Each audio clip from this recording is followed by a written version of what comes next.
Alrighty, thanks everyone for being here tonight with us. We're on our second membership network webinar, and we're going to go ahead and get started just about right away. Joining me today are Rainiel Mendoza, National Vice President of Parliamentary Law, Leah, National Director of Membership, and Scott from the Leadership Training Team. And with that, I'm going to pass it over to Leah for a look at the current membership report. Great, thanks, Nathan. So we've actually had a really exciting last couple of weeks. I think Membership Madness has helped a lot with kind of increasing our membership, but we did hit the 150,000 mark this week, and we're actually right above 152,000 at this point. So that's really encouraging. We're still hopeful and actually pretty excited that we will go over where we were last year, which is just below 100 or just above 154,000. So that's going to be really exciting for us to hopefully hit that number and then exceed that as we go forward. So as a staff, we are emailing state advisors every week and updating them on their current numbers so that they kind of know what work they need to do to continue to increase our membership. So that's, again, really, really exciting. We still have about 7,000 students who we haven't received payment for. So once we get payment, then they will be affiliated as well. So within your states, that's a great question to be asking your state advisor if they have any knowledge of chapters that you may need to reach out to, if they need help to kind of get the rest of those students who may not be submitted yet or have their membership paid kind of on the right track. That'd be a great thing for you to help with. So again, encouraging numbers, and we're really excited to see how we can end this year. Awesome. Thank you so much, Leah. It's good to hear that we are on the right track, definitely. And like Leah had brought up, we have started the new initiative of Membership Madness. And so I am going to talk to you guys a little bit about that. And before I start talking about that, I wanted to talk to you guys about the blog post that was recently posted about a week and a half ago, 2 weeks, that I had written about the current state of membership. And you can check that out at the FCCLA national website, fcclainc.org. But there was a couple of statistics that were in there that I wanted to bring up to you guys about the 2014-2015 membership report. And so as far as the regional breakdown between the Southern region, Central region, North Atlantic region, and Pacific region, we actually only had 7 states that increased membership last year. In the Southern region, that was just Texas. The Central region didn't have a state that increased membership. And then in the North Atlantic, Connecticut was the only one, and in the Pacific region, 5 out of the 13 associations had increased their membership. And then also there's more than 5 million students that are enrolled in family and consumer sciences courses. And out of those, only, like Leah said, we have over 154,000, just a little bit, members. And so there's definitely a wider pool of people that we can be reaching out to join FCCLA. And then a lot of advisors actually don't end up affiliating their students that are in their chapter, and so they're not considered members by nationals. And then there's also, as much of you guys know, a shortage of our family and consumer sciences educators to begin with.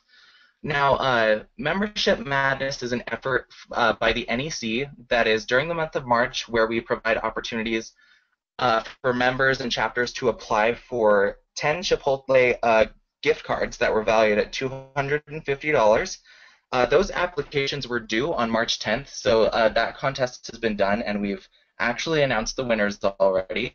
And but throughout that process, we had received more than 300 applicants, which was really amazing for us. We started just the first couple of hours, and Josh, our national president, was sending us updates on how many people we had already had applying. I mean, 50, 60 before just a couple of hours after it had launched. So that was really good to see that much growth, and really want to help the organization grow membership-wise.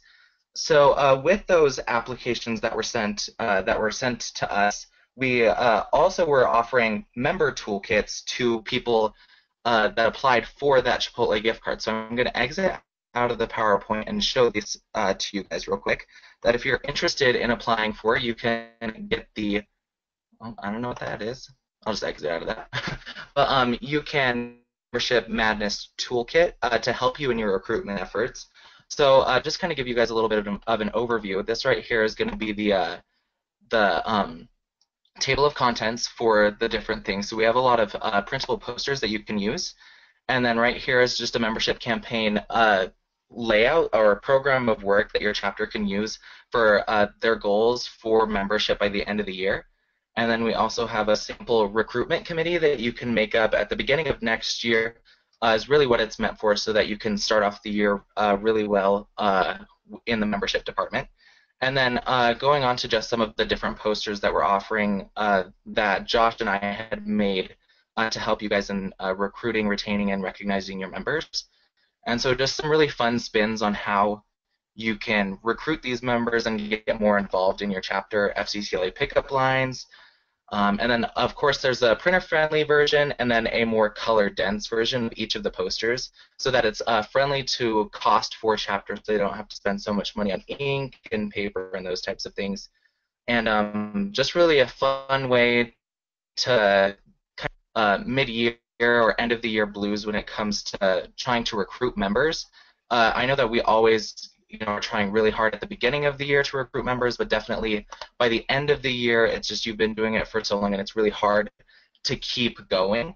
And so I just wanted to share that with you guys. And then if you're interested in getting it as well, you can head over to the national website, which I'll show you where that's at. And you can scroll down just right here where it has March Membership Madness on the front page. And then click on the Apply Today that's just in red in that little blurb. And then it's going to send you straight to this form, and you'll just fill out some simple information with your email address and your name and your chapter name, whether you're an advisor or a student, how many kids are in your school, and then how many kids that you would like to have in your chapter, and then just kind of briefly describing how you plan on recruiting those members with this recruitment toolkit. So it's a really great opportunity that you guys can search out if you're interested, and it's a really fun way and an interesting way to get into the membership groove, and it's great to hear from Leah that it's really working well and that we're moving towards our goal of over that number that we had last year. And so with that being said, I wanted to have Leah in a minute unmute Kayla Gulliksen. She's the South Dakota Vice President of Membership, and she's going to be talking to you guys about her chapter and state's membership efforts and now how they are celebrating Membership Madness. So Leah, go ahead and unmute her, and I will send it off to her. Whoops, wrong way. Hey everyone. Like Nathan said, I'm Kayla Gulliksen. I'm from Brookings, South Dakota. And fun fact, I go to the same school as Josh. And I'm the VP of Membership. And so this year, we have, in my chapter, really been trying to encourage the 2016 membership campaign that I created. And that was reaching 2K16 in 2016. And so the whole goal of that was to increase South Dakota membership from 1,720, which was last year's final report, to 2,000.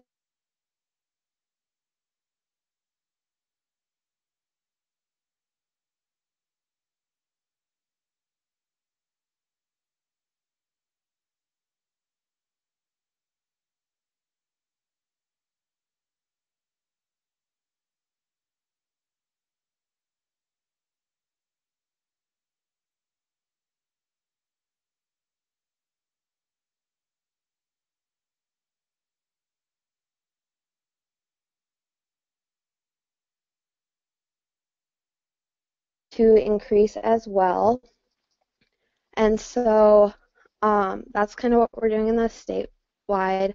The campaign consists of letters to new members, letters for parents, introduction of like who I am, and then we have some fun sayings that we can like put on candy, and then top 10 reasons why FCCLA is the greatest CTSO. And so yeah, that's state stuff. And then chapter-wise, we have been using kind of incentives like a free membership for next year, as well as giving out free old chapter t-shirts that we have sitting in the family and consumer science classroom.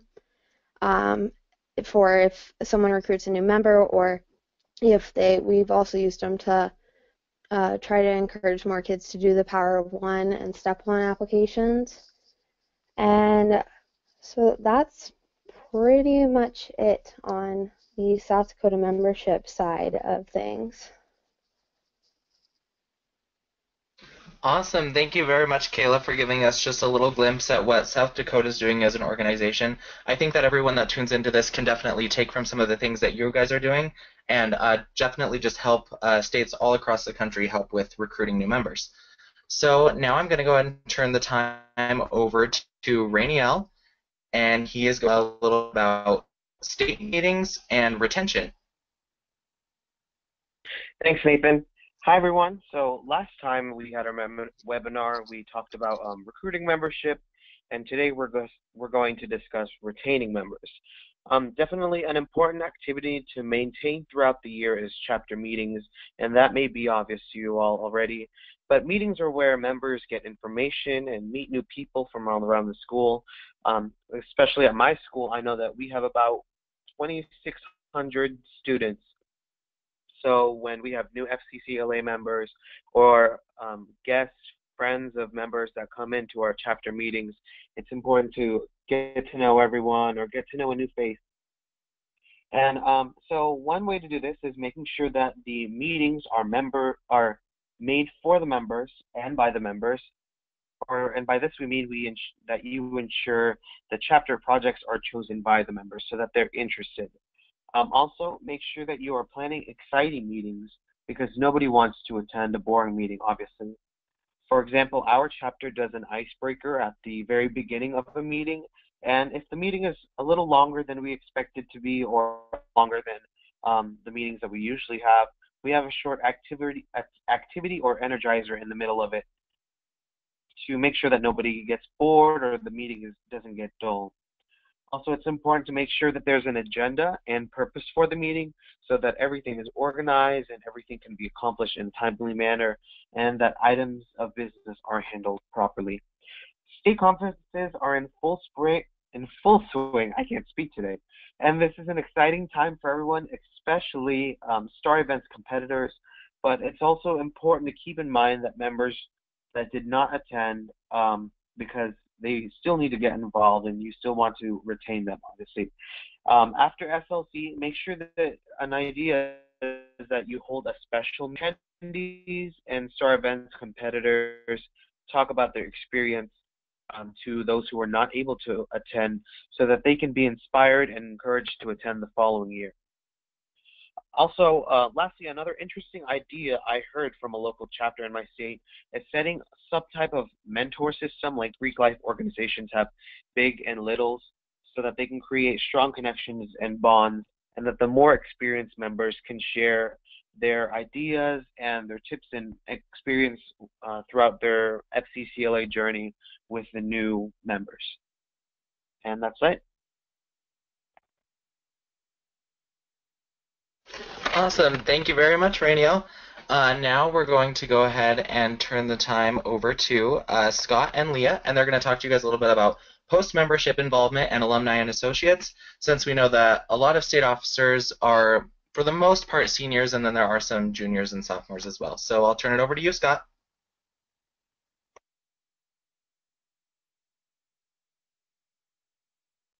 So I think Scott actually maybe just lost his connection, so maybe he'll join us again here momentarily. Okay. I will talk for a second, maybe until he gets back with us here, about Alumni and Associates. So that actually falls under membership within our national office. So as the director of membership, I oversee Alumni and Associates, and it's something our organization is constantly striving to improve and make better. But it really does give you an opportunity to stay up to date with the organization and just really find ways to give back and stay involved. We do send a monthly newsletter to all Alumni and Associates members on the national level. And some of the things in that newsletter might include job opportunities that we've been made aware of that would be pertinent to you as an alumni of the organization.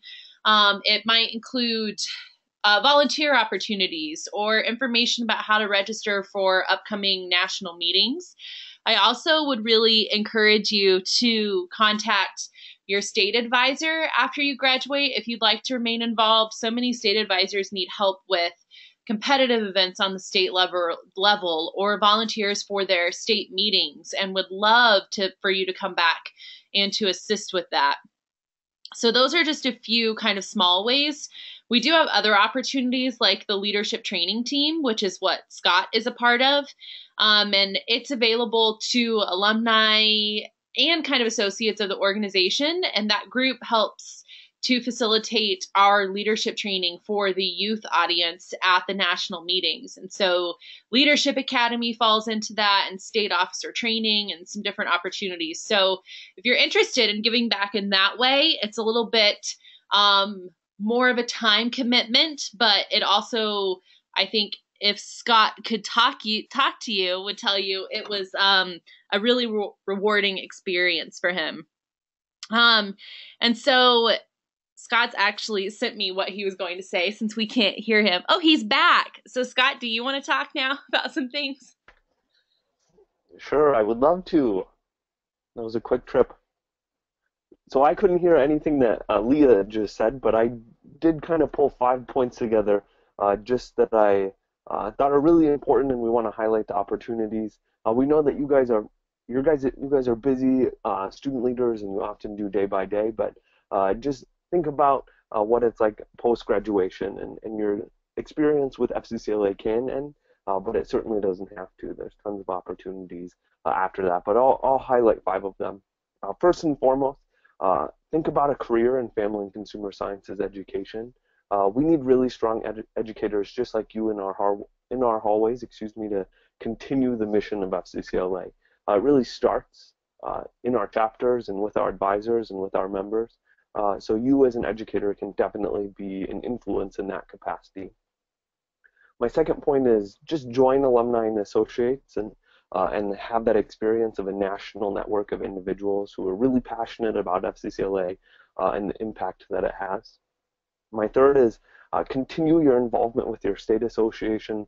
Oftentimes we forget about this, but state associations make a really well-run organization. So just reach out to your state advisor or your executive director and see what sort of assistance they need help with. Maybe that's an alumni membership drive, or it's just judges at a meeting. Those are all really important pieces.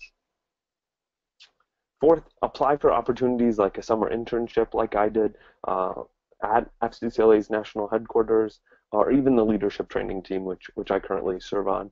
Those have been both really phenomenal experiences that I've been thankful that I've had the opportunity to participate in and be involved with. So I hope that you guys will take advantage of that same opportunity. And my last one is just be a lobbyist. And what I mean by lobbyist is just be a strong public relations catalyst for FCCLA, and that might be on your future college campuses, your dorms, your homes, your workplaces, and so forth. You guys, as student leaders and as our members, are the best sort of publicity and reflection of the mission of the organization that we can possibly have. So you being a lobbyist is really phenomenal. So those are my 5. Again, FCCLA has just been this really phenomenal experience for me, and my journey, I think, really ramped up post-graduation. Awesome. Thank you very much, Scott and Leah, for that little bit of tidbit of information for post-membership after high school. I know that just Rainiel and I are not ready to graduate just because of the fact of FCCLA ending, but like Scott and Leah said, it doesn't really have to. So now we're going to go ahead and move on to just a more personal side of things, I guess, just kind of what Nathan, or me, Rainiel, Leah, and Scott are up to. So Scott, if you would like to start and just kind of share what's up with the LTT and kind of what's up with you. Sure. So with LTT, we're excited to add 3 more new LTT members. I won't go into the names just yet. You guys will just have to wait and find out who those individuals are. But We are always constantly developing new curriculum and new innovative approaches to really connect you guys with strong leadership development programs. So we look forward to always meeting you guys at state and national conferences. Awesome. And Leah? Sure. So, at National FCCLA right now, at least in the membership department, we are working to finalize some of the awards, what that will look like for the Go for the Red campaign next year. We've got some great ideas, and the staff and the NEC have been working together on that, and so we're excited to release those new award incentives very soon. And then we are also working to get the membership kit ready to go and get sent out. And I think you all are really going to love the posters that we've designed for this year. And all of those things will be actually hitting the classrooms before school is out this year instead of in the kind of beginning of the school year like we've done in the past. So we hope that that will help you and your advisors and your recruitment efforts for next year to have some of those posters and materials in your classroom sooner. So that's really exciting. Kind of just a lot going on the membership front. We're getting ready to do adult awards. So if you want to check out the website and go to the advisors tab and then click on the adult awards tab, those award applications are due April 1st, but they are just awards that we give to deserving partners and supporters of FCCLA or Family Consumer Sciences that have just done a lot for the organization. And if you look at a lot of them have where a state association can nominate someone. So if your state officer team or your state advisor would like to nominate someone for those awards, that's something you might want to take a look at so that you can make sure that you recognize someone who's been really active in your state or even on the national level in promoting the organization. So that's kind of what we have going on right now. Awesome. Thank you very much, Leah. And how about you, Rainiel? Okay, so I'll talk about a little bit of what we did during FCCLA week as the National Executive Council. So we started off our FCCLA week by flying into New York, and for a few of us, it was the first time that we've been into New York City. I think Nathan was a first-timer being in the Big Apple. So Right. definitely a new climate for me, especially. Living on the South, it's a little warmer, and New York was definitely much colder. So we got some cool FCCLA swag, some headbands, scarves, and gloves, and we got to rock those out on the Today Show early Monday morning, and we were able to see the anchors from the show and really see how it was when the cameras aren't on those people. So after New York, after the Today Show, we were actually accompanied at the Today Show by the Sewanaka FCCLA chapter in New York, and they joined us on the Today Show. We had breakfast with them at a local diner, and we hit up a few tourist spots like the M&M, I think it was M&M World, the I Love New York gift shops and whatnot. After that, we headed down to DC, where we met with legislators.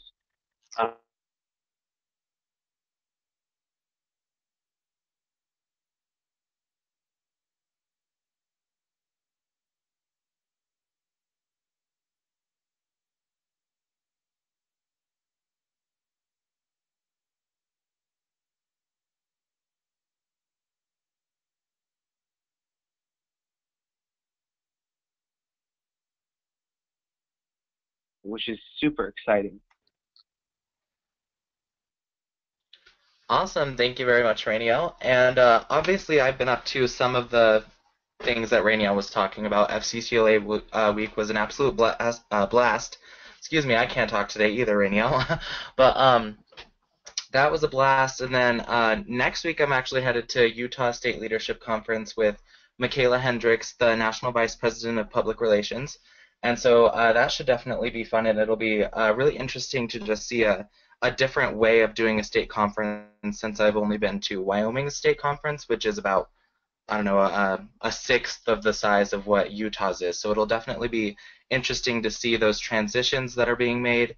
And then I'm on more of like personal stuff besides NEC. I'm kind of a nerd, so I'm actually going to Comic-Con in a couple weeks. So that should be pretty fun. I'm like a huge Walking Dead fan, so I'm really excited to do that. But really overall, just physics class is definitely kicking my butt, so that's fun.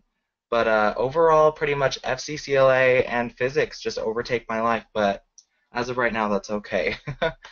But I wanted to bring to everyone's attention that the four of us are currently working on a membership network Twitter chat, and so that'll be coming soon, and I'll have information to everyone shortly about that. We're kind of shooting for the beginning of April, just kind of depends on timing for everyone, and so just be on a lookout on the Facebook page or Facebook group for when that Twitter chat is going to be, and then if you have a Twitter, then we'll be getting those Twitter handles from you guys, so that you can join us on that day to talk about all things membership and kind of to close out Membership Madness during the month of March. But it should really be a fun night, and hopefully we can see you all there. But on behalf of the four of us, we would like to thank each and every one of you for coming tonight. And like I said, stay tuned for more updates and activities that we will have. Have a great night, everyone.